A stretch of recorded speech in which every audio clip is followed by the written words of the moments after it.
ಎಲ್ಲೆಲ್ಲಿ ಯಾರ್ಯಾರನ್ನ ಮುಗಿಸ್ಬೇಕು, ರವೀಂದ್ರ ಶ್ರೀಕಂಠಯ್ಯನ ಹೆಂಗ್ ಮುಗಿಸ್ಬೇಕು, ಆಮೇಲೆ ಇನ್ನೊಬ್ಬ ಸುರೇಶ್ ಗೌಡನ್ ಹೆಂಗ್ ಮುಗಿಸ್ಬೇಕು, KR ಪೇಟೆ ಮಂಜುನ್ ಹೆಂಗ್ ಮುಗಿಸ್ಬೇಕು, ಮಂಡ್ಯದ ರಾಮಚಂದ್ರನ್ ಹೆಂಗ್ ಮುಗಿಸ್ಬೇಕು, ಮದ್ದೂರು ತಮ್ಮಣ್ಣನ್ ಹೆಂಗ್ ತಿರ್ಸ್ಬೇಕು, ಈ ತರ ಮ್ಯಾನಿಪುಲೇಟ್ ಮಾಡಿಕೊಂಡು ಜಿಲ್ಲೆ ಸ್ವಾಭಿಮಾನದ ಪಕ್ಷ ಆಗಿರ್ತಕ್ಕಂಥ ಸ್ಥಳೀಯ ಜನರ ಭಾವನೆಗಳನ್ನ ಅರ್ಥ ಮಾಡ್ಕೊಂಡು ಕೆಲಸ ಮಾಡತಕ್ಕಂಥ JDS ಪಕ್ಷನ ದಿಕ್ಕು ಕೆಡಿಸುವಂತ ಪ್ರಯತ್ನಗಳು ಕೆಲವು ಮುಖಂಡರಿಂದ ನಡೀತಾ ಇದೆ.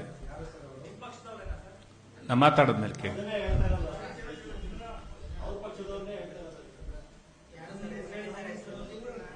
ಯಾಕೆ ಅಷ್ಟೊಂದು ಸ್ಪೀಡು? ತಾಳ್ಮೆ. ಇವತ್ತು ಜಿಲ್ಲೆ ಜನ ಕುಮಾರಸ್ವಾಮಿ ಅವ್ರನ್ನ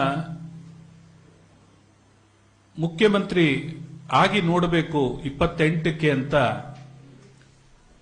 ಜನ ಕಾಯ್ತಾ ಇದ್ದಾರೆ. ಜನರ ಅಭಿಪ್ರಾಯಗಳೇ ಬೇರೆ ಆಗಿದೆ. ಈ ಕೆಲವು ಮುಖಂಡರ ಅಭಿಪ್ರಾಯನೇ ಬೇರೆ ಆಗಿದೆ. ವೈಯಕ್ತಿಕ ಲಾಭಕ್ಕೆ ಇಡೀ ಪಕ್ಷನ ಬುಡನ ಅಲ್ಲಾಡಿಸುವಂತ ಕೆಲಸನ ಕೈ ಹಾಕಿದ್ದಾರೆ.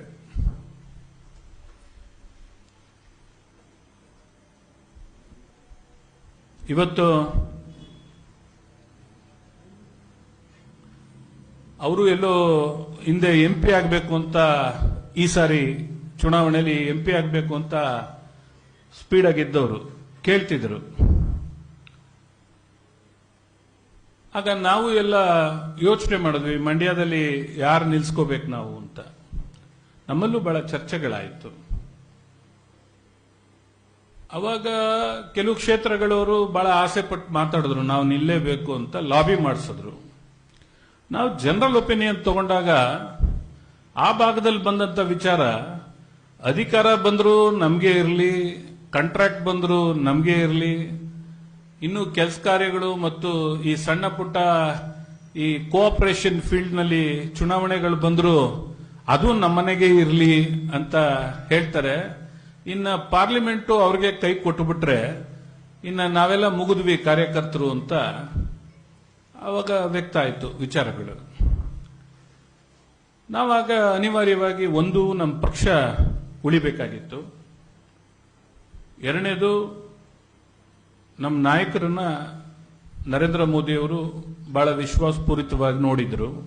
ಅವರು ಮಂತ್ರಿ ಆಗಬೇಕು, ಈ ರಾಜ್ಯಕ್ಕೆ ಅದು ಸಪೋರ್ಟಿವ್ ಆಗಬೇಕು ಅನ್ನೋದು, ನಮ್ಮ ಅಭಿವೃದ್ಧಿಗೆ ಸಪೋರ್ಟಿವ್ ಆಗಬೇಕು ಅನ್ನೋದು ನಮ್ಮ ವಿಚಾರ ಆಗಿತ್ತು. ಆ ಕಾರಣದಿಂದ ನಾವು ಎಲ್ಲ ಕೂತ್ಕೊಂಡು ಮಾತಾಡಿ ಅವರ ಜಾಗಗಳಲ್ಲೇ ಈ ಭಿನ್ನಾಭಿಪ್ರಾಯಗಳಿದೆ, ಇನ್ನ ನಾವು ಇದನ್ನ ಸರಿ ಮಾಡೋದು ಹೇಗೆ ಅಂತೇಳಿ, ಬಂದ ಅಧಿಕಾರ ಎಲ್ಲ ನಮಗೆ ಇರಲಿ, ಬಂದ ಕಾಂಟ್ರಾಕ್ಟ್ ಎಲ್ಲ ನಮಗೆ ಇರಲಿ ಅಂತ ಹೇಳುವಂತ ಮನೋಸ್ಥಿತಿಲಿರ್ತಕ್ಕಂಥ ರಾಜಕಾರಣಿಗಳು ಇನ್ನು ಮುಂದೆ ಜಿಲ್ಲೆ ಜನದ ಕಾರ್ಯಕರ್ತರು ಏನಾಗ್ತಾರೆ ಅನ್ನೋ ಒಂದು ಆತಂಕದಲ್ಲಿ ನಾವು ಇದೀವಿ ಅನ್ನೋ ತರ ಅಲ್ಲಿ ವ್ಯಕ್ತ ಆದಾಗ ನಾವು ಅನಿವಾರ್ಯವಾಗಿ ಕುಮಾರಣ್ಣವ್ರನ್ನ ಒತ್ತಾಯಪೂರ್ವಕವಾಗಿ ಒಪ್ಪಿಸಿ ಅವ್ರನ್ನ ಚುನಾವಣೆಗೆ ನಿಲ್ಲಿಸಿದಂತ ಪ್ರಸಂಗ. ಅದಾದ ನಂತರ ಪಾಪ ಆಕ್ರೋಶ, ಎಲ್ಲರನ್ನೂ ರಾಜಕೀಯವಾಗಿ ಮುಗಿಸ್ಬಿಡ್ತೀನಿ, ಎಲ್ಲರನ್ನೂ ಬುಡ ಕಿತ್ತಾಕ್ಬಿಡ್ತೀನಿ, ಏನೆಲ್ಲ ದೇವೇಗೌಡರು, ಕುಮಾರಸ್ವಾಮಿ ಅವರು ಇಂಥ ಅನೇಕರನ್ನ ನೋಡಿ ರಾಜಕಾರಣ ಮಾಡ್ಕೊಂಡು ಬಂದಂಥವ್ರು. ಅವ್ರಿಗೆ ಗೊತ್ತಿದೆ ಯಾರ್ಯಾರು ಯಾವ್ಯಾವ ಉದ್ದೇಶಕ್ಕೆ ರಾಜಕಾರಣ ಮಾಡ್ತಾ ಇದ್ದಾರೆ ಅಂತಲೂ ಗೊತ್ತಿದೆ.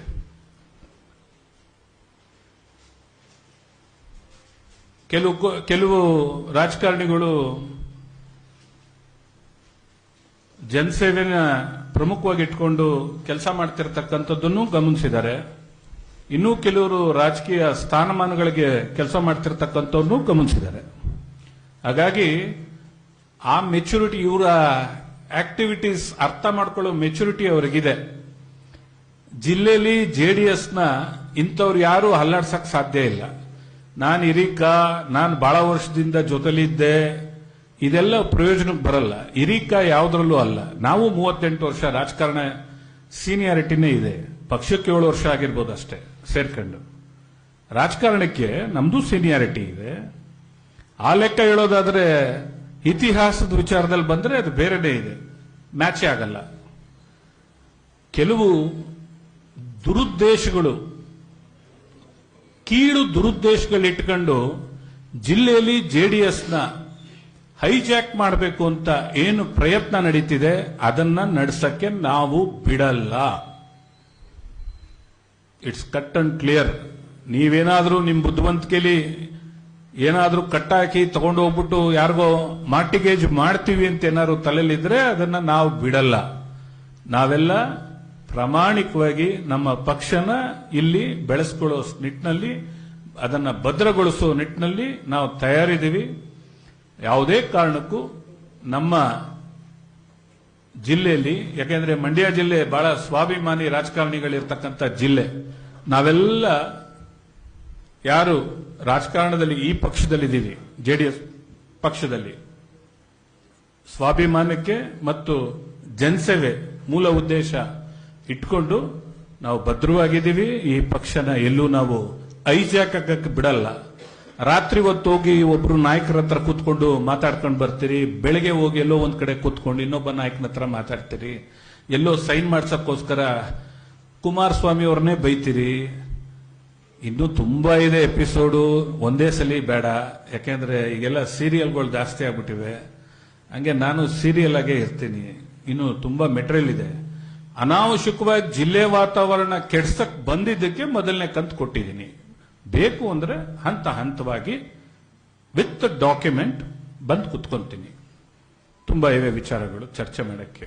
ನನಗೆ ನನ್ನ ಜಿಲ್ಲೆ ಜನ ಮತ್ತು ಸ್ವಾಭಿಮಾನ ರಾಜಕಾರಣನೇ ಮುಖ್ಯ. ಮೊದಲು ನನ್ನ ಜಿಲ್ಲೆ ಜನ, ಅದನ್ನ ಬಿಟ್ಕೊಡೋ ಪ್ರಶ್ನೆನೇ ಇಲ್ಲ. ನಾವು ಬಂದಿರೋದು ಜನಸೇವೆ ಮಾಡಕ್ಕೆ, ರಾಜಕಾರಣ ಜೊತೆಲಿ ಒಳ್ಳೇದು ಮಾಡಕ್ಕೆ. ಅದು ಬಿಟ್ಟು ಈ ವಾಮ ಮಾರ್ಗಗಳು ಇಟ್ಕೊಂಡು ಡಿಸ್ಟರ್ಬ್ ಮಾಡಿ ಯಾರನ್ನೋ ಮೆಂಟಲಿ ವೀಕ್ ಮಾಡ್ತೀವಿ ಅಂತ ಏನಾರು ಕಲ್ಪನೆ ಯಾರಿಗಾರು ಇದ್ರೆ ತಲೆಯನ್ನು ತೆಗೆದಾಕಿ ಬುಡ ಕಿತ್ತಾಕ್ಬಿಡ್ತೀವಿ. ಅನೇಕರು ಹಿಂಗ ಆಡಕ್ ಬಂದೆ ಬುಡ ಕಿತ್ತೋಗ್ಬಿಟ್ಟೋಗಿದ್ದಾರೆ. ನಾವೆಲ್ಲ ಕಣ್ಮುಂದೆ ನೋಡಿದೀವಿ.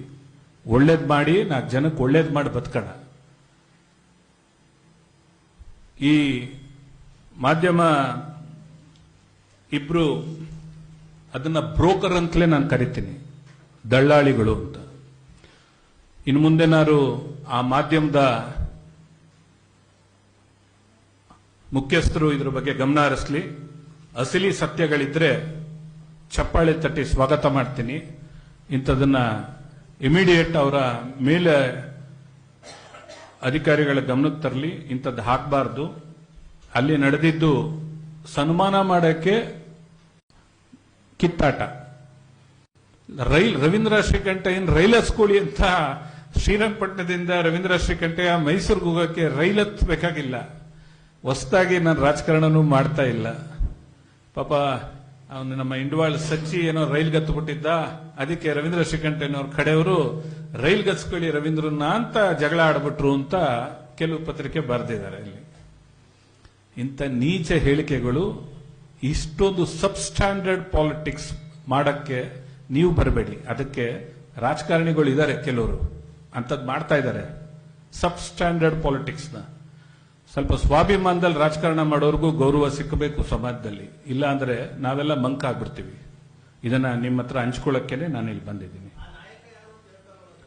ಹೇಳಿದ್ನಲ್ಲ, ಸೀರಿಯಲ್ ಈಗ ಕೊಟ್ಟಿದ್ದೀನಿ. ಮೊದಲನೇ ಕಂತು, 2ನೇ ಕಂತು ವಿತ್ ಡಾಕ್ಯುಮೆಂಟ್ ಕೊಡ್ತೀನಿ. ಯಾಕೆಂದ್ರೆ ಒಬ್ರ ಹೆಸರು ಹೇಳಬೇಕಾದ್ರೆ ಅದು ದಾಖಲೆ ಕೊಟ್ಟು ಹೇಳಬೇಕು, ಇಟ್ ಅಂಡ್ ರನ್ ಆಗಬಾರ್ದು. ಇದು ನನ್ನ ಪಕ್ಷದ ವಿಚಾರ ಆಗಿರೋದ್ರಿಂದ ಮೊದಲನೇ ಕಂತು ಕೊಟ್ಟಿದ್ದೀನಿ, 2ನೇದು ವಿತ್ ಡಾಕ್ಯುಮೆಂಟ್ ಕೊಡ್ತೀನಿ.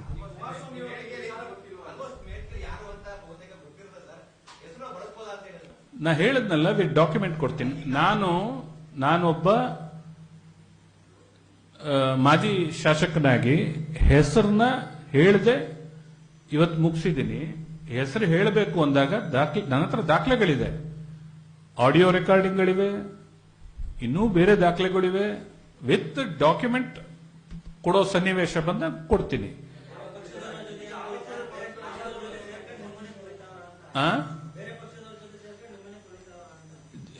ಬಿಜೆಪಿ ಮತ್ತು ಕಾಂಗ್ರೆಸ್ ಅತೃಪ್ತ ಆತ್ಮಗಳ ಜೊತೆ ಸೇರ್ಕೊಂಡು ಜೆಡಿಎಸ್ ನ ಹೈಜಾಕ್ ಮಾಡೋ ಪ್ರಯತ್ನ ನಡೀತಾ ಇದೆ.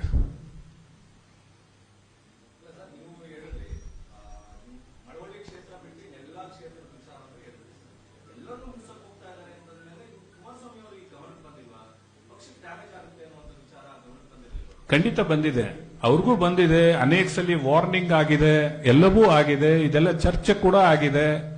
ಅದು ಮೀರಿ ಇಷ್ಟೊಂದು ನಡೆದಾಗ ಅನಿವಾರ್ಯವಾಗಿ ನಮ್ಮಂತವ್ರು ಮರ್ಯಾದೆ ಉಳಿಸ್ಕೋಬೇಕಲ್ಲ. ರಾಜಕಾರಣದಲ್ಲಿ ಸ್ವಲ್ಪನಾರು ಜನಗೆ ಹೇಳ್ಬೇಕಲ್ಲ, ಇಲ್ದರೆ ರಾಂಗ್ ಮೆಸೇಜ್ ಇಂಥದ್ದು ಮಾಡ್ತಾರಲ್ಲ. ಈಗ ನೋಡಿ, ರವೀಂದ್ರ ಶಿಖಂಡೆ ಧಿಕ್ಕಾರ ಕೂಗ್ಸುದಂತೆ ಅಂತ ಬರ್ಸಿದ್ದಾರೆ. ಒಂದ್ 3 ಪತ್ರಿಕೆಯಲ್ಲಿ ಒಂದೇ ಮೆಟೀರಿಯಲ್ ಇದೆ, ನೀವು ಕೇಳ್ಬೇಕು. ನಾ ಹೇಳೋದ, ನಾ ಮೊದ್ಲೇ ಹೇಳ್ಬಿಟ್ನಲ್ರಿ, ನಾವ್ ಎದುರೋದು ಇಬ್ರಿಗೆ, ಒಂದು ಜನಕ್ಕೆ, ಇನ್ನೊಂದು ನಿಮ್ಗೆ. ಅದಕ್ಕೆ ಬಂದು ನನಗಾಗಿರೋ ನೋವನ್ನ ನಮ್ಮ ಹತ್ರ ಹಂಚ್ಕೊಂಡಿದ್ದೀನಿ.